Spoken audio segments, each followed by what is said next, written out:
तो इनको कैसे ये प्राप्त हो गया, प्रारब्ध का प्राप्त कैसे हो गया? ये तो कब से किसी ने गाड़ा होगा, कब से किसी का खो गया होगा, इनको कैसे प्राप्त हुआ? तो मैं आपको बताना चाहता हूँ, ये प्राप्त होने के लिए आदमी को क्या कर्म करना पड़ता है, तब उसे ऐसे प्रारब्ध बस संपत्ति प्राप्त हो जाती है। कई बच्चे धरती पर ऐसा जन्म लेकर आते हैं जिनको काम नहीं करना पड़ता। दादाजी छोड़ के गए, पप्पा जी छोड़ के गए, मम्मी जी छोड़ के गई, परदादा छोड़ के गए, और दादाजी कैंसर से मरा, पापा कैंसर से मरा, सड़ सड़ के मरा, दुनिया भर की तकलीफों से मरा, जूझ के मरा, लड़ के मरा खुद से, और अनंत नरक भोग के मरा। और बेटा सर्व आनंद पा रहा है, सर्व सुख पा रहा है, सर्व भोग पा रहा है। ये कैसे? ये प्रारब्ध वशी तो हो रहा है सब। 1 रुपया कमाया नहीं है बेटे ने, बाप दादे कमा के इतना जमा करके गए हैं कि पूरे शहर के चारों कोनों पे जमीनें पड़ी हैं, प्रॉपर्टियां पड़ी हैं, और बच्चे ने कुछ नहीं किया काम। जन्म लिया है तब से ही मौज मार रहा है। पिताजी ने क्या किया था और बेटे ने क्या किया है? पिताजी ने पुरुषार्थ नहीं किया, केवल गधे घोड़े की तरह मेहनत की, उसका फल मिला के धन इकट्ठा हो गया। गधा घोड़ा बैल कितना भी धन किसी के लिए कमा के दे दे, पर इनकी वैल्यू कभी नहीं बढ़ती है, ये ध्यान रखना। गधा की वैल्यू कभी नहीं बढ़ती, चाहे कितना भी धन कमा दे कुम्हार के लिए। घोड़े की कोई वैल्यू नहीं, घोड़े के मालिक के लिए घोड़ा कितना भी धन कमाए, बैल किसान के लिए कितना भी धन कमाए, पर बैल की कोई वैल्यू नहीं रहती। ऐसे ही बैल गधा घोड़े की तरह जो माता पिता, जो इंसान केवल कमाने पर फोकस कर रहा है, उसके प्रारब्ध का कोई ध्यान नहीं है, अरे बुढ़ापे में तुम्हारी वैल्यू नहीं रहेगी। तुम एक कोने में पड़े रहोगे, कहीं घुटना दुख रहा होगा, कहीं गर्दन फूल रही होगी, कहीं दांत भकड़ भकड़ कर रहे होंगे, कहीं कान खुसुड़ खुसुड़ कर रहे होंगे, सब गड़र गड़र हो रहा होगा, पर कोई तुम्हारी सुनने वाला घर में नहीं रहेगा।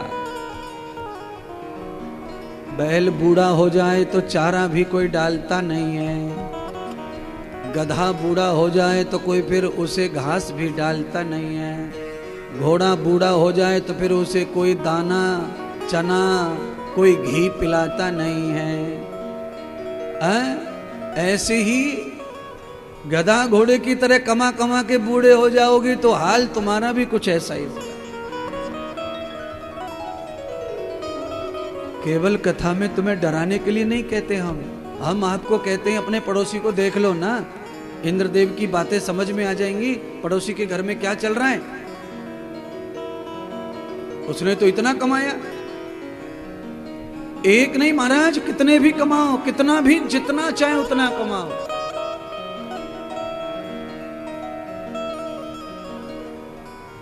पर अपने अवस्था जब आएगी जरा की, बुढ़ापे की, कुछ नहीं रह जाएगा।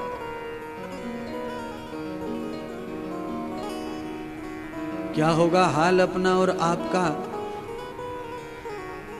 गधा घोड़े की तरह हाल होगा। और श्रीमद् भागवत कथा श्रवण करने का मौका मिला है तो गधा घोड़ा और बैल की तरह अपना हाल ना हो, उसके लिए भगवान आपको खींच के लाए यहाँ पांडाल में, ये ध्यान रखो। भगवान को लगा कि इनका हाल खराब होने वाला है, और इस आदमी ने ये पुण्य किया, इसने ये पुण्य किया, इसने ये पुण्य किया, तो इनको मदद करो, थोड़ी इनकी मदद इतनी करो कि इनकी बुद्धि में बैठकर इनको घूंघट गार्डन ले चलो, वहाँ महात्मा के वचन सुनवा के लाओ, तो परमात्मा का काम पूरा हो गया। अब आपको काम अपना आगे बढ़ाना, ये ध्यान रखो, भगवान का काम पूरा हो गया। 5-7 महीने ट्रेनिंग देने वाला एक जो टीचर होता है मिलिट्री में, आर्मी में, 5-7 महीने के बाद वो एक रिक्रूट को ड्रेस पहना देता है, शपथ दिला देता है, सब सिखा देता है, और वो अपनी नौकरी करने लगता है, और रिक्रूट भी सिपाही बनकर वो अपनी ड्यूटी पे चला जाता है। फिर वो जो करेगा उसके हिसाब से उसका डेमोशन होगा, उसी के हिसाब से उसका प्रमोशन होगा। अब ट्रेनिंग देने वाले का उसमें कोई रोल नहीं रहता है। ऐसे ही इंद्रदेव अब 9 दिन ट्रेनिंग देगा। अब ये ट्रेनिंग को जो बढ़िया तरह से ले लेगा, उसका सब प्रमोशन, परमिशन, ड्रेस, यूनिफॉर्म सब कुछ तैयार होगा, पर कर्म तो स्वयं ही करना पड़ेगा। इसीलिए प्रवचन कहाँ शुरू किया था हमने, मालूम है क्या? भूल गए? कबीर जी से, करेगा सो भरेगा, तू क्यों हो उदास।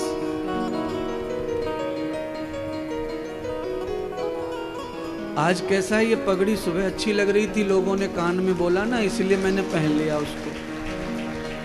कलश यात्रा में पहनाई थी हमारे चेला ने, तो लोगों ने कान में बोला कि मस्त लग रही है, मस्त लग रही है। तो मैंने कहा मस्ती को छोड़ें, क्यों लग रही है? भाई किसी ने प्यार से लाई है, उड़ाई है, अच्छी लग रही है तो फिर पहनो उसको। और मुझे लगता है ये पगड़ी, मुझे लगता है क्षेत्रीय परंपरा की पगड़ी है। मुझे लगता है इस क्षेत्र की परंपरा में ऐसी बनावट की पगड़ी रहती होगी, सब जगह की अलग अलग पगड़ियां हैं। अभी महाराष्ट्र में कथा की 9 दिन की, तो वहां की अलग है पगड़ी है, टोपियां। तो हमने रोज टोपी पहनी गणेश कथा में, किस किस ने देखा? अच्छा, रोज टोपियां। तो इस पगड़ी को क्या बोलते हैं? कुछ नाम है इसका? मालवा, उज्जैनी,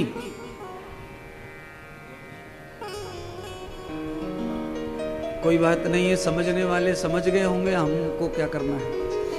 हाँ जी, हाँ जी। अब कथा तो कई देशों में जाएगी, सब तो नहीं समझेंगे, पर जिनको समझना है वो समझ जाएंगे। हमारा आपका काम तालमेल मिला के कथा श्रवण करना और कथा सुनाना। कथा सुनाने का तात्पर्य आनंद तब ही आएगा जब कथा समझ में आए, व्याख्यान समझ में आए। अच्छा, कभी कभी क्या होता है, डॉक्टर जो है ना खून निकालते हैं, कभी कभी जरूरत में सलाइन लगाते हैं, तो सलाइन लगाने जाते हैं तो सलाइन चढ़ती तो कम है, वापस बैक में खून मारता है, उसमें बैक मारता खून, पूरा का पूरा निडल भर जाता है खून से।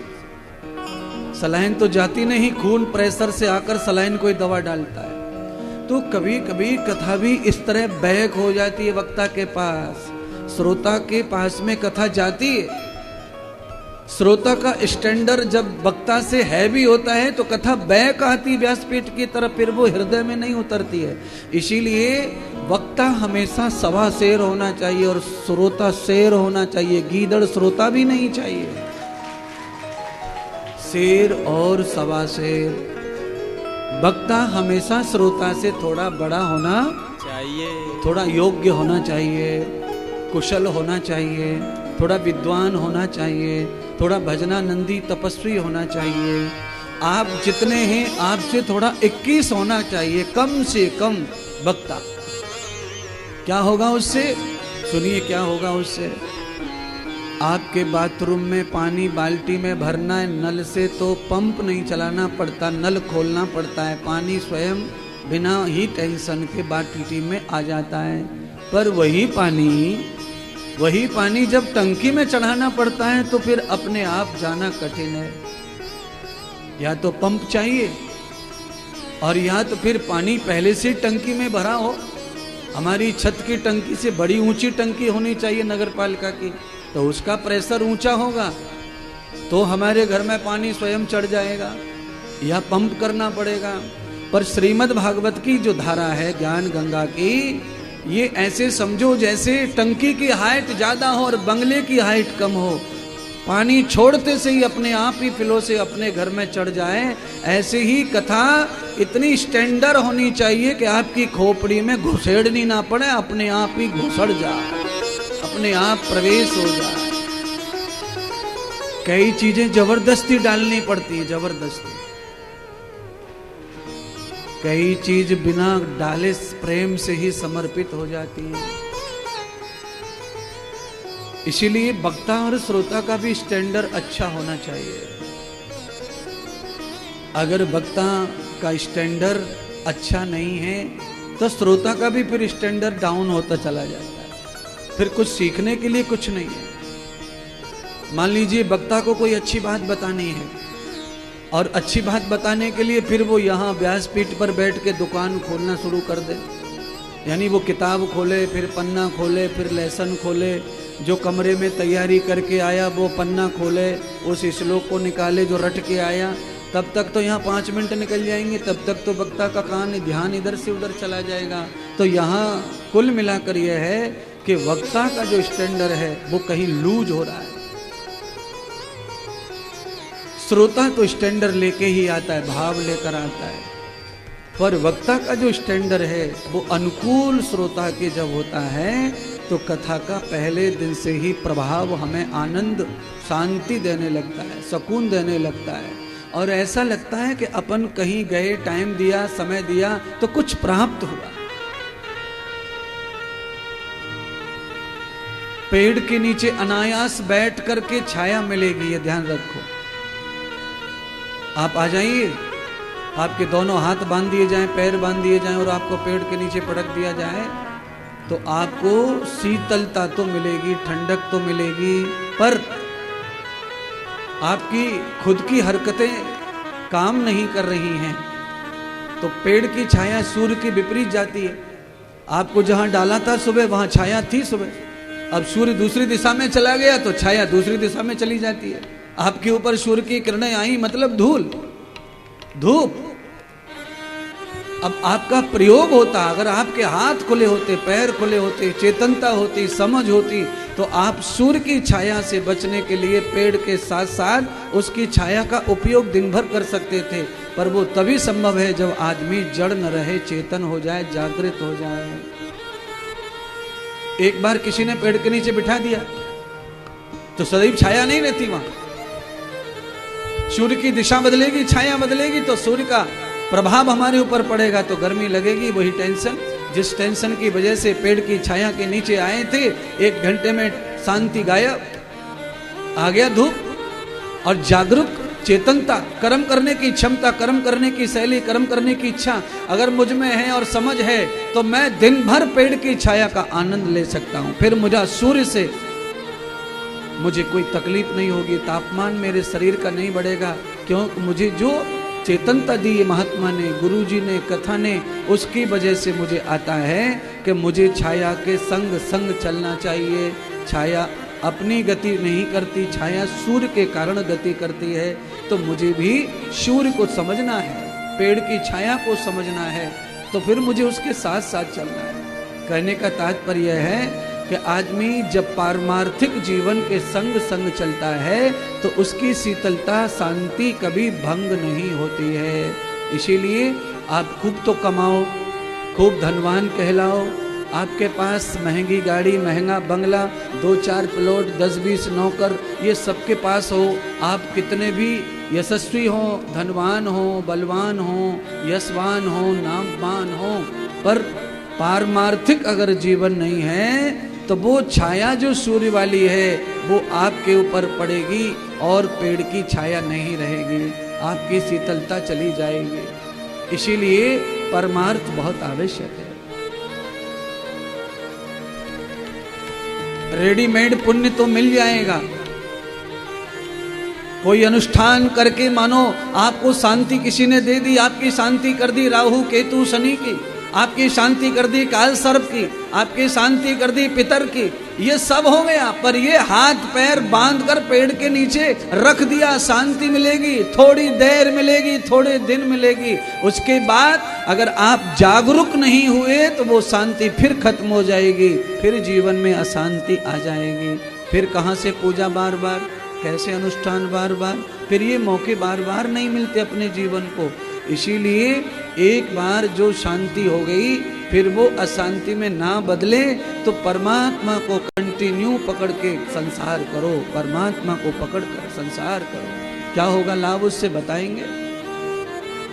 आपने कभी किसी नट को देखा होगा रस्सी के ऊपर झूलते हुए, पैर के अंगूठे में रस्सी को फंसा कर वो इतनी सी रस्सी पे झूलता रहता है, छोटा बच्चा नट का, और गिरता नहीं है। अच्छा क्यों नहीं गिरता है? क्योंकि उसके हाथ में एक बल्ला, एक बांस रहता है, बांस। और बांस के सेंटर में खुद खड़ा होता है, दोनों तरफ बांस को पकड़ करके खड़ा रहता है, बांस का बैलेंस बनाता है, बॉडी का बैलेंस बन जाता है। और बांस वो सावधानी के लिए भी पकड़ता है, अगर मेरा बैलेंस बिगड़ा और मैं गिरा तो बांस के सहारे अपने आप को बचा लूंगा। नट का बच्चा पूरी कला करके कमाई कर लेता है बांस के बैलेंस से, ऐसे ही वो बांस का बैलेंस लेके चलता है अपनी सावधानी के लिए। तुमको धर्म और भजन लेके साथ में चलना है तो फिर बैलेंस बनेगा, और संसार और परमार्थ दोनों का तो आप सफल भी कहलाएंगे, कला भी सफल होगी, जीवन भी सफल होगा, और आर्थिक लाभ होगा, समय का लाभ होगा, बौद्धिक लाभ होगा, सामाजिक लाभ होगा, मानसिक लाभ होगा, और आपको समृद्धि का लाभ होगा। सारे लाभ आपको प्राप्त हो जाएंगे।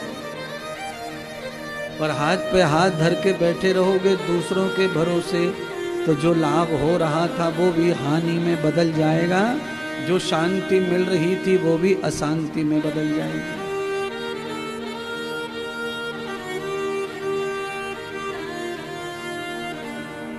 तो क्या करना चाहिए फिर? तुमसे मिलने को ऐ मुरली वाले, तुमसे मिलने को ऐ मुरली वाले, दिल के अरमां में चलने लगे हैं। तुमसे मिलने को ऐ मुरली वाले, दिल के अरमां में चलने लगे हैं।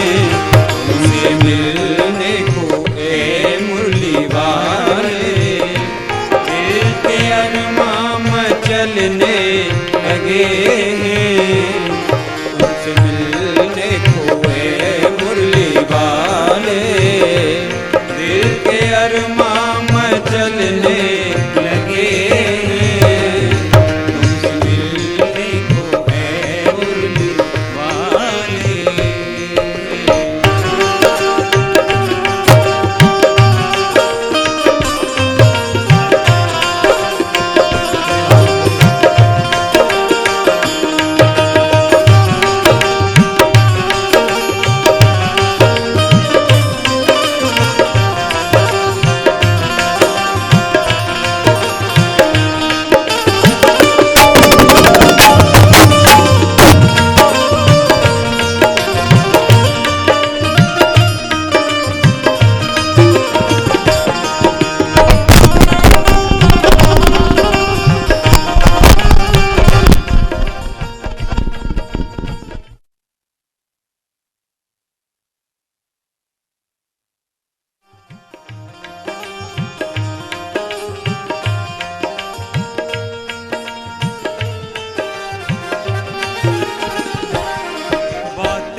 कुछ तो है तुझ में बिहारी, दिल ही बस में नहीं है हमारे।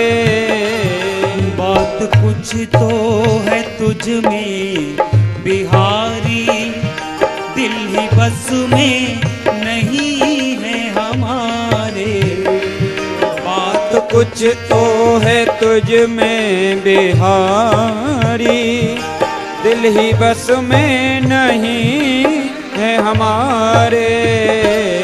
होश हमको नहीं है कन्हैया, होश हमको नहीं है कन्हैया। खोए खोए से रहने लगे हैं। तुमसे मिलने को ऐ मुरली वाले, दिल के अरमां में चलने लगे हैं। जैसे जल बिन तड़पे है मछली, जैसे जल बिन तड़पे है मछली। हम भी वैसे तड़पने लगे हैं। तुमसे मिलने को ऐ मुरली वाले, दिल के अरमां में चलने लगे हैं।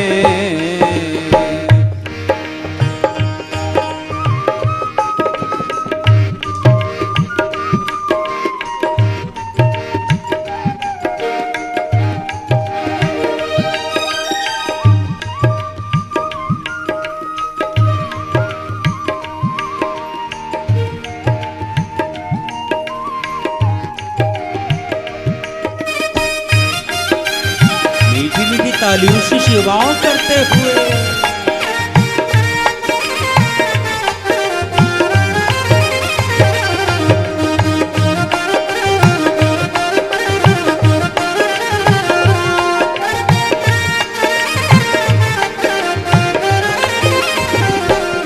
तुमको देखा नहीं हमने अब तक, रिश्ता लगता है सदियों पुराना।